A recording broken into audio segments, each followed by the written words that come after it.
اگر آپ اس چینل پر نیو ہیں تو چینل کو سبسکرائب کر دیجئے اور میری ویڈیو کو لائک اور شیئر کر دیجئے اور بیل آئیکن کو پریس کرنا مت بھولیے گا تاکہ میری ہر آنے والی ویڈیو آپ کو مل سکے۔ السلام علیکم۔ ہماری آج کی پہلی حدیث کے راوی حضرت ابو ہریرہ رضی اللہ تعالیٰ عنہ ہے۔ حضور اکرم صلی اللہ علیہ وآلہ وسلم نے فرمایا، اس شخص کی ناک خاک آلود ہو جس کے سامنے میرا ذکر کیا جائے اور وہ شخص مجھ پر درود نہ بھیجے،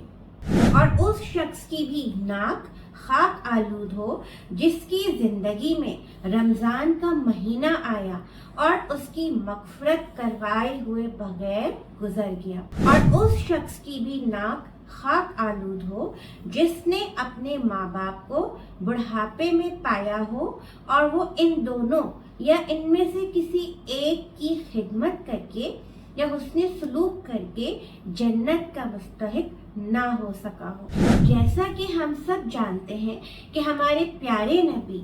رحمت کونین حضرت محمد صلی اللہ علیہ وآلہ وسلم کائنات کے سب سے زیادہ محبت کرنے والے شفیق اور مہربان شخص تھے، لیکن اس حدیث میں آپ دیکھ سکتے ہیں کہ کچھ بدبخت لوگ ایسے بھی ہیں جن کے بارے میں بد دعا کرنے پر حضور اکرم صلی اللہ علیہ وآلہ وسلم نے آمین فرمائی۔ درود و سلام دراصل ایک دعا ہے۔ ہمارے پیارے نبی صلی اللہ علیہ وآلہ وسلم کو ہماری دعاؤں کی حاجت نہیں ہے، لیکن ایک مسلمان کا پیارے نبی صلی اللہ علیہ وآلہ وسلم کی بارگاہ اقدس میں درود بھیجنا دراصل ان سے اپنے تعلق اور محبت کا اظہار ہے، کیونکہ آپ صلی اللہ علیہ وآلہ وسلم ہمارے سب سے بڑے محسن ہیں۔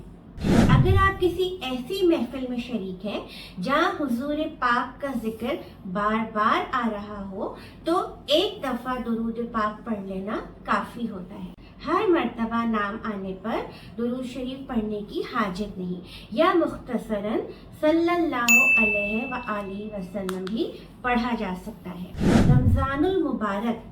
وہ مہینہ جس میں اللہ تعالیٰ کی رحمتوں، برکتوں اور مغفرتوں کا بے پناہ نزول ہوتا ہے۔ اللہ تعالیٰ کی رحیم اور رحمان ذات اپنے بے بس اور کمزور بندوں کی مغفرت کرنے کے بہانے تلاش کرتی ہے۔ اتنی رحمتوں، برکتوں اور مغفرتوں کے نزول کے باوجود بھی اگر کوئی مسلمان ایمان اور تقوی کی نیت سے روزے نہ رکھے اور اپنی مغفرت نہ کروا سکے تو پھر اس کی بدبختی میں کیا شک رہ جاتا ہے۔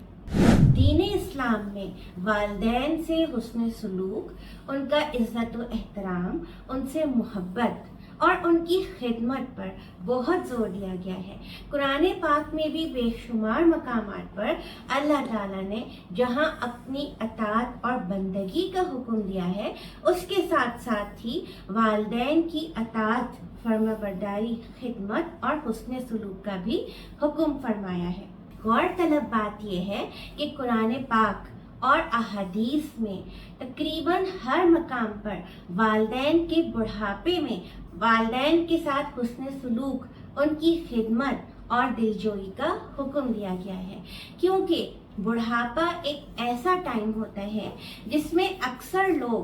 چڑچڑے اور ضدی ہو جاتے ہیں۔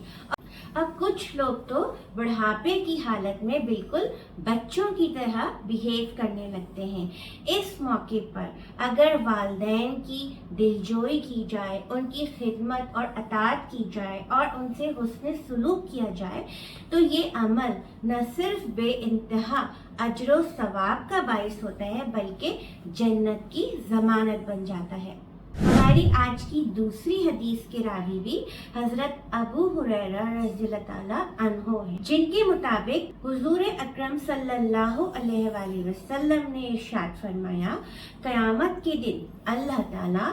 7 طرح کے لوگوں کو اپنے عرش کے سائے میں جگہ دے گا، جس دن عرش کے سائے کے علاوہ کوئی اور سایہ نہیں ہوگا۔ وہ 7 طرح کے لوگ یہ ہیں: عادل حکمران، وہ نوجوان جو اللہ کی عبادت میں پلا بڑا ہو،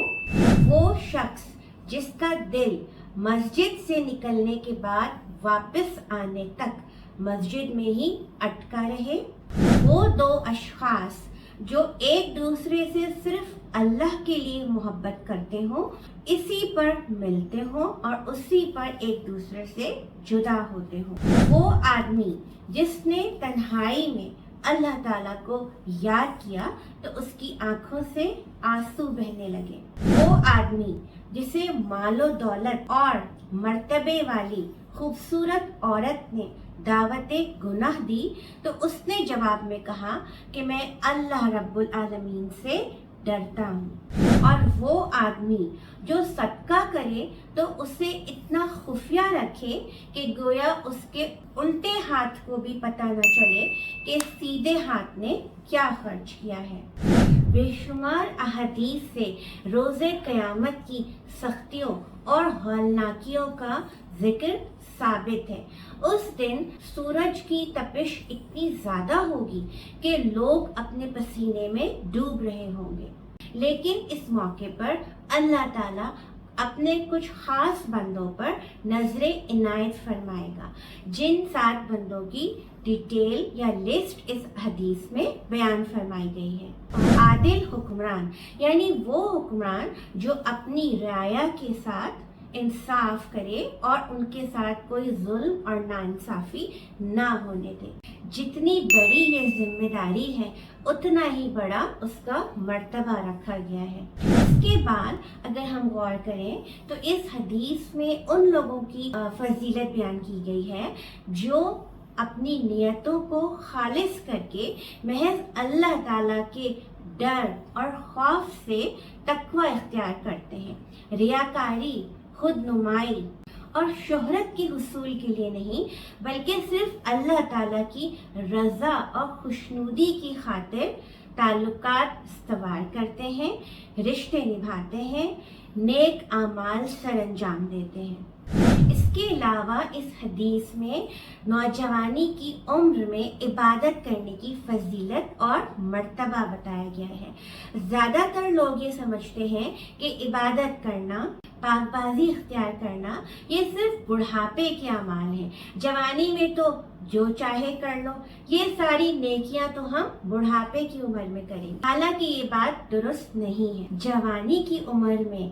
تقوی اختیار کرنا، نیک اعمال پر عمل کرنا مشکل ضرور ہے، اسی لیے اس کا اتنا مرتبہ اور مقام بھی رکھا گیا ہے۔ یقیناً آپ کو اس موقع پر حضرت یوسف علیہ السلام کا قصہ بھی یاد آ گیا ہوگا، جو کہ قرآن کا احسن القصص ہے اور بار بار سننے اور پڑھنے کے قابل ہے۔ آج کی تیسری حدیث کا تعلق احادیث مبارکہ کو دوسرے مسلمانوں تک پہنچانے سے متعلق ہے۔ نبی کریم صلی اللہ علیہ وآلہ وسلم نے فرمایا،